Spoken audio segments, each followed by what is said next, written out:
Bueno, el primer ejercicio de masas es este, pero no lo vamos a hacer nosotros porque simplemente lo que tienen que hacer es utilizar las masas exactas de estos isótopos para calcular los pesos o las masas exactas de estos compuestos que están acá. En lugar de hacer como hacemos siempre, que utilizamos, por ejemplo, para calcular la masa de este, decimos 7 por 12 más 14, lo que vamos a hacer es utilizar las masas exactas de los isótopos que están dadas en esta tabla. Si ustedes se fijan y utilizan las masas convencionales o incluso si utilizan los números másicos de estos elementos, van a ver que estas 4 moléculas deberían tener la misma masa, ¿sí? Un espectrómetro de masas convencional no las podría distinguir. El espectrómetro de masa, un espectrómetro de masas de alta resolución, sí pueden distinguir diferencias de unidades de masa de pocas milésimas, ¿sí? Entonces, un espectrómetro de masa de alta resolución sí podría distinguir entre estas 4 moléculas que en principio tendrían la misma masa nominal, ¿sí? Pero bueno, es solamente para que se acostumbren a hacer cuentas con la masa exacta de los isótopos y nada más, ¿sí? Y para que vean que verdaderamente estas moléculas tienen masas distintas. Bueno, el primer ejercicio de fragmentación propiamente dicho es el 22, ¿sí? Tenemos esta molécula, en realidad tenemos este catión radical, ¿sí? ¿Por qué catión radical? Porque es una molécula que le falta un electrón, ¿sí? Y que tiene, por lo tanto, al faltarle un electrón, tiene carga positiva. Por eso se llama catión. Y radical porque el hecho de que le falte un electrón hace que esta molécula tenga un electrón desapareado. Las especies que tienen electrones desapareados se llaman radicales, ¿sí?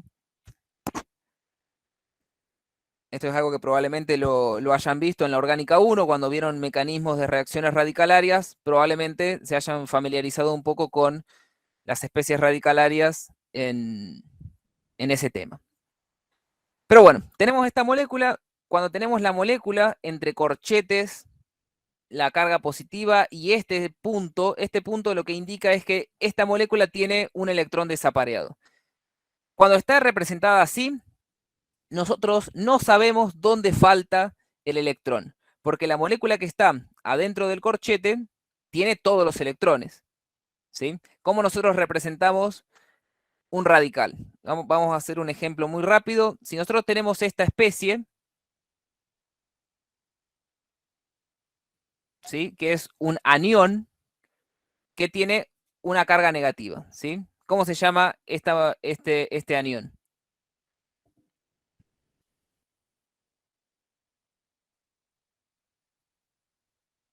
¿Tienen idea de cómo se llaman?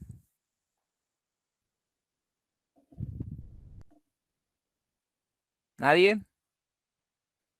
Ion oxidrilo. Eh, Casi. Si bien es cierto que a veces en la química general, inorgánica, le dicen oxidrilo o hidroxilo, esta molécula se llama hidróxido, ¿sí? Este es el anión hidróxido. El hidroxilo o oxidrilo, pero el nombre más correcto es hidroxilo, es este que está acá. El hidroxilo es un radical.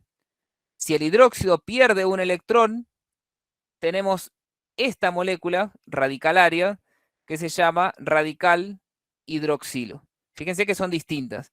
El radical hidroxilo tiene un electrón desapareado, por eso es muy reactivo, y no tiene carga. En cambio, el anión hidróxido tiene todos los electrones apareados y tiene carga negativa. Entonces, si nosotros escribimos así, no sabemos si estamos hablando del anión o del radical. Entonces tenemos que aclarar si estamos hablando del anión o del radical. Entonces, si escribimos, por ejemplo, el OH con la carga negativa, sabemos que estamos hablando del anión. Si estamos hablando del radical hidroxilo, escribimos OH con el electrón desapareado, ¿sí? ese punto representa el electrón desapareado. Y acá estamos diciendo, el electrón desapareado está sobre el átomo de oxígeno. En cambio, cuando tenemos la molécula así escrita entre corchetes y el punto afuera, sabemos que esta molécula tiene un electrón desapareado, pero no sabemos dónde está el electrón desapareado, ¿sí? No sabemos dónde la molécula perdió ese primer electrón en la primera etapa de la fragmentación. Saben ustedes que, lo habrán visto en la teoría, la fragmentación en espectrometría de masas, el primer paso que ocurre siempre es primero la pérdida de un electrón, ¿sí? Y la especie que se genera por la pérdida de ese primer electrón es lo que se llama el ion molecular. El ion molecular es la misma molécula, exactamente la misma molécula, con un electrón menos.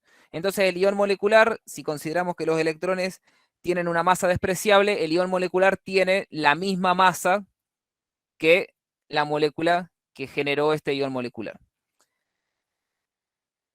¿A qué viene todo esto? Muchas veces para plantear las rupturas y decidir si la ruptura que nosotros vamos a plantear es una ruptura homolítica o una ruptura de enlace heterolítica, lo que nosotros vamos a necesitar saber es dónde se perdió el electrón. ¿Sí? Nosotros vamos a tener que proponer en nuestro mecanismo dónde se perdió el electrón, es decir, dónde faltan electrones, de tal manera de saber si la ruptura va a ser homolítica o heterolítica. Cuando resolvamos algunos ejercicios ahora, les va a quedar más claro qué quiere decir esto. Entonces, vamos a dibujar el ion molecular acá y vamos a intentar... una cosa, antes de que me olvide. Acá esta guía tiene un error. Este fragmento no pesa 98, sino que pesa 99, ¿sí? Corríjanlo en la guía de ustedes. Ese fragmento que nos está pidiendo la guía es un fragmento de 99. Vamos a dibujar el ion molecular. Recuerden, el ion molecular es la molécula madre que perdió solamente, todavía, solo perdió un electrón, nada más.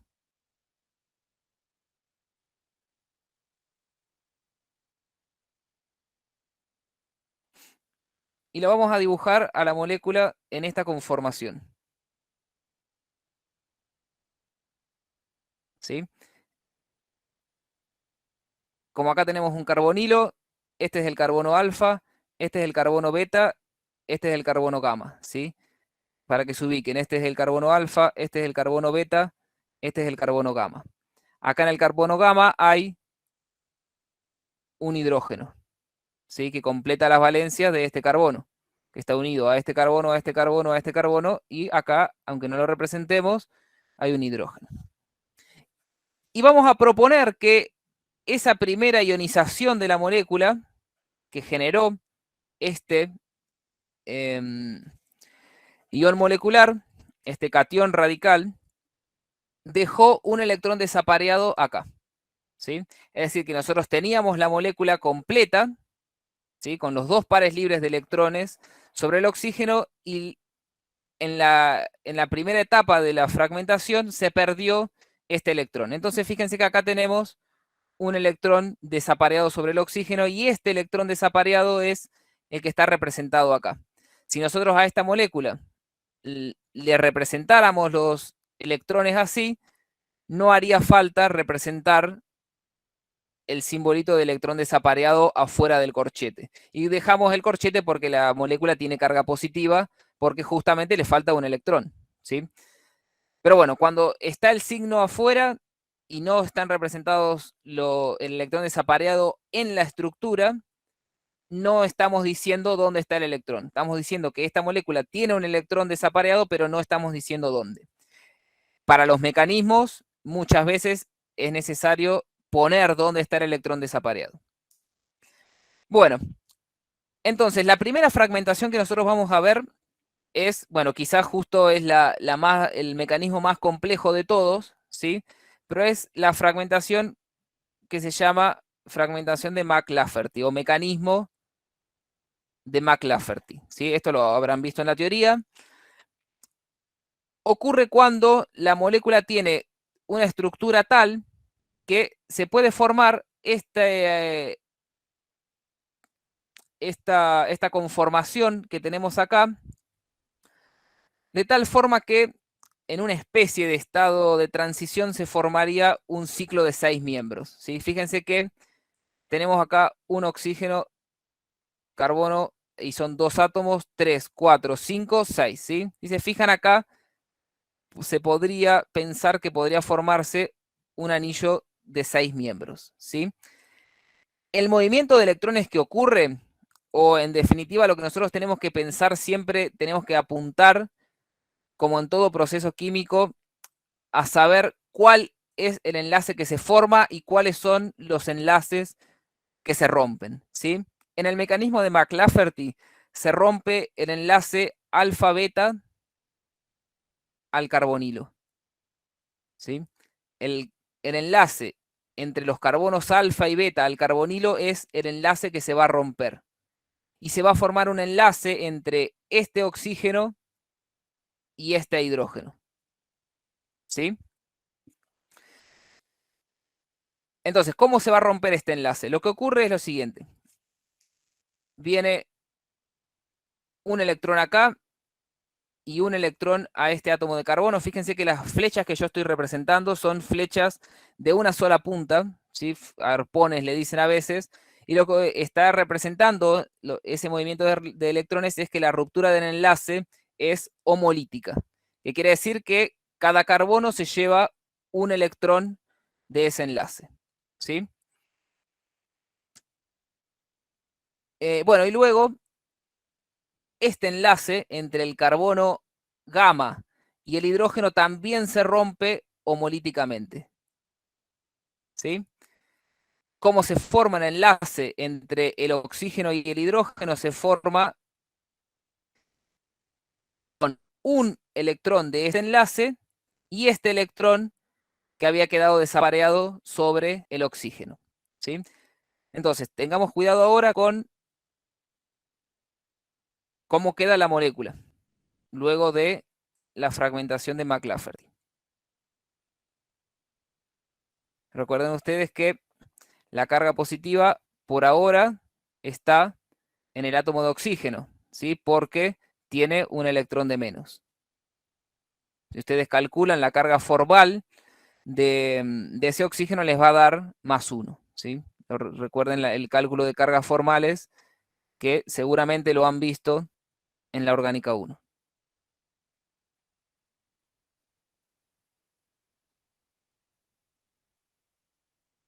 Yo voy a representar acá en rojo el enlace nuevo que se forma. Recuerden que este enlace se forma con... Un enlace siempre es un par de electrones, ¿verdad? Entonces, necesitamos 2 electrones para formar ese enlace. Uno es uno de los electrones de este enlace entre el carbono gamma y el hidrógeno, y el otro es el, el electrón desapareado del oxígeno. Entonces, y después acá tenemos este carbono alfa, este es un CH2, ¿sí? Y le queda, acá queda carga positiva, le queda un electrón desapareado sobre este carbono, ¿sí? Que es el electrón que sale de cuando se rompe el enlace entre el carbono alfa y el carbono beta, uno de los electrones viene sobre el carbono y queda ese carbono con un electrón desapareado. Si calculan la carga formal de este carbono, del carbono alfa, van a ver que los carbonos que tienen un electrón desapareado no tienen carga, ¿sí? Y bueno, y el resto de la molécula, queda de esta manera. Se forma un doble enlace entre el carbono beta y el carbono gamma, con uno de los electrones de este enlace y uno de los electrones de este enlace, ¿sí? Y lo que queda es esta molécula que no tiene carga, ¿sí? Es una molécula que no está cargada, entonces esta molécula no la vamos a ver en el espectro. La molécula que sí vamos a ver, el fragmento que sí vamos a ver es este. Es este fragmento que tiene una relación masa-carga de 148. Si ustedes calculan la masa de esta molécula, les tendría que dar 148, ¿sí? Bien, Entonces, esta es la fragmentación que lleva al fragmento de masa carga 148. ¿Bien? Un segundo.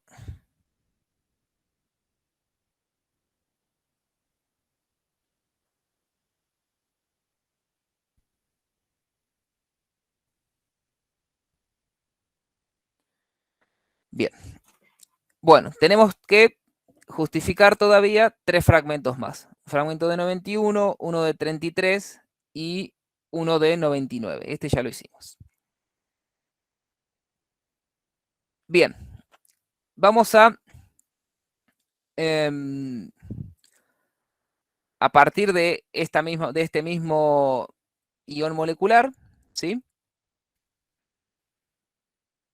Tenemos que justificar la formación de este fragmento de masa carga 91. Una cosa más que le quería decir con esto es que qué condición estructural tiene que tener la molécula para que se produzca una fragmentación por el mecanismo de McLafferty. Lo que tiene que tener esa molécula es al menos un hidrógeno en un carbono gamma a un carbonilo. ¿Sí? ¿Qué quiere decir esto? Que tiene que tener un hidrógeno acá en el carbono gamma al carbonilo. Si acá esta molécula fuese, en lugar de esta que está representada acá, una molécula así, que tiene un metilo, es decir, que no está este hidrógeno, sino que hubiese un metilo, el mecanismo este no se lleva a cabo. Tiene que haber, como condición necesaria para que se pueda producir este mecanismo, acá en el carbono gamma, al menos un hidrógeno. ¿Sí? Entonces no es arbitrario que el mecanismo de McLafferty se puede producir en cualquier momento, sino que se tiene que cumplir esta condición estructural, que haya al menos un hidrógeno en el carbono gamma al carbonilo. ¿Sí? Si ustedes se fijan para el otro lado, acá tenemos alfa, beta y el carbono gamma es este. En este carbono no hay hidrógeno, entonces para el otro lado de la molécula no puede haber mecanismo de McLafferty, solamente para el lado derecho de la molécula. ¿Sí? Bien. Bueno, vamos a partir del mismo ion molecular, ¿sí? Vamos a suponer que tenemos la, la carga o el electrón desapareado sobre el oxígeno, ¿sí? Y cuando tenemos esta estructura, un benceno y un CH2, se suele producir la ruptura de este enlace. Vamos a buscar otro color. Se rompe este enlace, que es un enlace, a ver, un segundito, que es el enlace entre el carbono alfa y el carbono beta. Bien. La ruptura de este enlace, podemos proponer que como la carga, el electrón desapareado está allá sobre el oxígeno,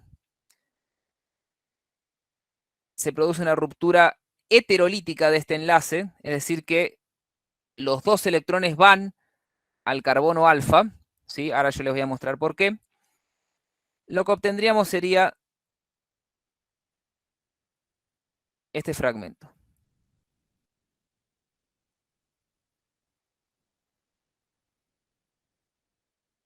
A este carbono, al carbono beta, no le quedaría ningún electrón, ¿sí? Entonces este carbono quedaría con carga positiva, ¿sí? Y quedaría, por el otro lado, este carbono alfa, recuerden que este era el carbono beta, este, que era el carbono alfa, quedaría con 2 electrones. Un carbono con un par de electrones libres es un carbanión, es decir, que quedaría con carga negativa. Pero nosotros ya sabemos que el oxígeno acá, por tener un electrón desapareado, tiene carga positiva. ¿Sí? Entonces, este fragmento, que está representado acá a la derecha, este fragmento tiene carga neta 0. ¿Sí? Probablemente esta molécula nosotros podríamos plantear alguna resonancia, ¿sí? como por ejemplo que este par de electrones venga acá y este par de electrones vaya arriba. Pero en definitiva, esta molécula que tiene carga neta cero, ¿sí? No la vamos a ver en el espectro. Este fragmento, así como está, en el espectro no lo vemos, porque sabrán ustedes de la teoría que tiene que tener el fragmento molecular, tiene que tener carga neta distinta de cero para poder verlo en el espectro. El fragmento que sí vamos a ver, entonces este no lo vemos, el que sí vamos a ver va a ser este fragmento. Este fragmento tiene una característica. Tiene la capacidad de reordenarse. Fíjense que es un benceno con un metileno unidos, ¿sí? Tiene la capacidad de reordenarse y dar lugar a esta especie que probablemente ustedes la han visto en la orgánica 1. A ver, que es difícil de dibujar.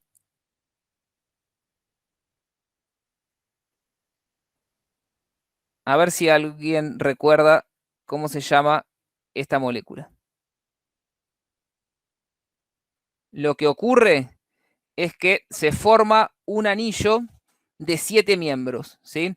Este benceno de 6 miembros y este CH2, ¿sí?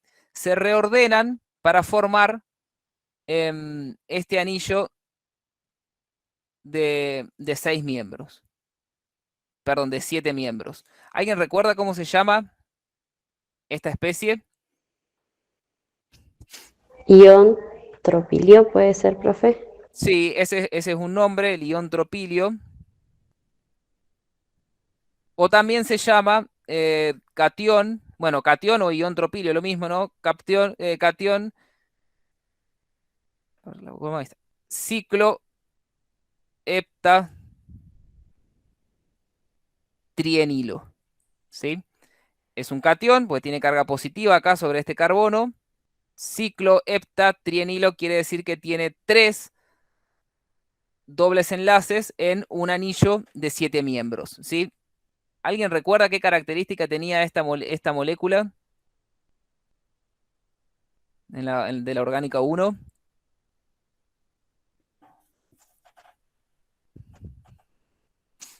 ¿Es aromática? Claro, exactamente. Esta es una molécula que es aromática, ¿sí? Cumple con la regla de Huckel porque tiene 6 electrones pi, ¿sí?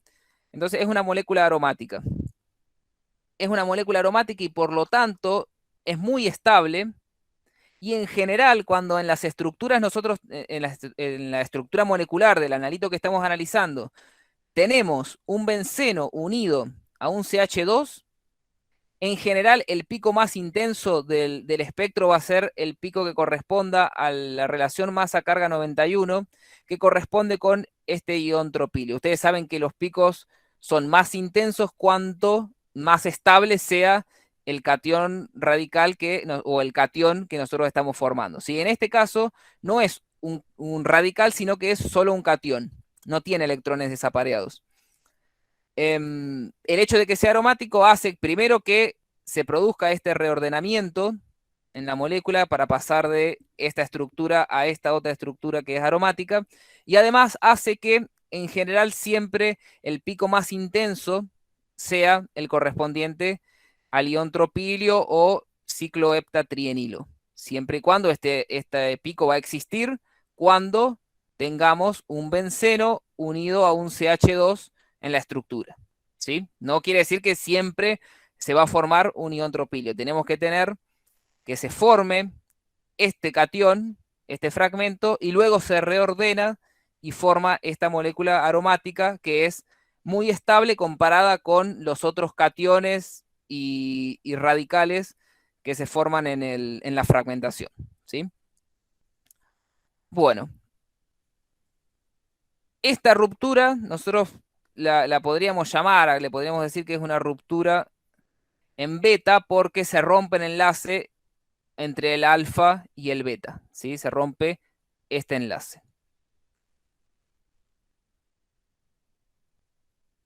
Bueno, préstenle atención cuando formulen, cuando resuelvan los ejercicios, a dónde dejan el electrón desapareado, porque el hecho de dónde esté el electrón desapareado nos va a permitir decir si la ruptura es homolítica o heterolítica, ¿sí? ¿A qué me refiero con esto? Si nosotros no hubiésemos puesto acá que estaba el electrón desapareado acá en este oxígeno, quizás proponíamos que la ruptura de este enlace era homolítica, ¿sí? Este carbono, en vez de quedar con una carga positiva, hubiera quedado con un electrón desapareado. Ese electrón desapareado probablemente hubiera venido acá, o yo en este momento la verdad que no estoy seguro, pero quizás este radical no se reordene para formar no ya un catión, sino un radical cicloheptatrienilo. ¿Por qué? Porque el radical ya no sería aromático, porque al tener 7 electrones no cumpliría la regla de Huckel.